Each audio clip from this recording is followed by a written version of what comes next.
So after trading Russell Wilson, the favorite is someone they haven't drafted yet. Any rookie quarterback is minus 150.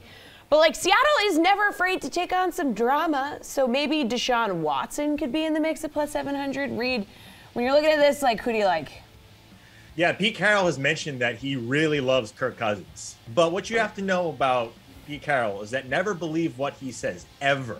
Because at the Combine, he said there's relatively no chance that we're trading away Russell Wilson. What happened a couple of days later? Wilson was gone, and probably one of the biggest blockbuster deals that we've had in a long time. So, look, Drew Lock or Jacob Eason, they're not the future. And Carroll is old, right? He's an older coach. He's in the 70s. He's probably not going to want to start all over again, even though he's got energy of a 50-year-old or a 40, whatever.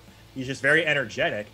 I don't think he's going to want to do a full rebuild. So that leads me to believe that one of these veteran quarterbacks, like Geoff was alluding to with the Colts, is going to happen with Seattle. The problem with Seattle is they don't have a team like the Colts do. Bobby Wagner was released. They're all Pro Bowl linebacker. It looks like they're resetting. So someone like a Marcus Mariota, someone like a Kirk Cousins is going to be tied to them. The rookie quarterbacks, that's fine, but I don't think there's value there if you're betting in the outright market. And like Deshaun Watson, there's a lot. I think he's going to a grand jury on Friday, and things are going to transpire before the free agent market starts up next week. So, right, that's going to be something to keep an eye on. But I think it's more of those veterans, not Deshaun Watson. Probably someone like a Mariota or even Kirk Cousins. Geoff, do you agree that even though any rookie quarterback is the favorite here at minus 150, you think it's actually going to be like a veteran guy? Yeah, I would fade this line. I mean, I would fade the rookie quarterback line. I mean, look, I definitely think Seattle will invest in some kind of rookie quarterback in the draft. But let's not forget, way back when, who did Pete Carroll bring in right before Russell Wilson? He spent a ton of money to bring in Matt Flynn.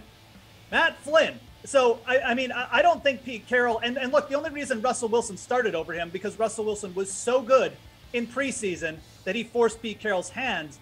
I don't think there's a Russell Wilson in this draft who's going to do that. So the logical scenario is Carroll again goes out and overspends on a veteran quarterback. And I think Marcus Mariota is definitely at the top of one of the top names that you should be targeting for the Seahawks. And then he probably brings in a rookie quarterback to try and develop. And if the rookie surprises, great, maybe he'll run with them. But the most likely scenario is a guy who's an established veteran like Mariota, who's fine. I mean, look, Mariota isn't Matt Flynn. He's much better than that. But that's the most likely scenario for the Seahawks this year. Like Reid mentioned, they just released Bobby Wagner. This isn't a team who likely isn't going to try and reset so quickly that they're going to try and go all in on Deshaun Watson. Yes, Pete Carroll is a type of coach who would take on that kind of drama, but I don't think that's the route they'll go. I think Carroll will try and win this year with defense and jamming Chris Carson in for 2 yards a carry. It's not going to work, but that'll likely lead to a more budget-friendly quarterback like Marcus Mariota. Pearce, who do you like to be the Seahawks' next man under center? It's a reset. It's a rebuild. They've mentioned trying to trade Tyler Lockett. So why go out and get a free agent? Why burn a draft pick, even though, second round is their earliest pick? So whoever you get in the draft is not going to be an elite quarterback that you're going to want to build your franchise around. So you just get somebody as a place sitter to hold the table down for a little while, and that's going to be Geno Smith at plus 500. If you want a veteran, then just take Geno. He's familiar with the offense. He knows what he's doing. He has a rapport with his teammates. I mean, this is a throwaway season is what it's looking like. I mean, if they're considering trading Tyler Lockett too, then they're kind of punting on the season. And they should. Look at the division. Do you think they have a chance? They don't have a chance.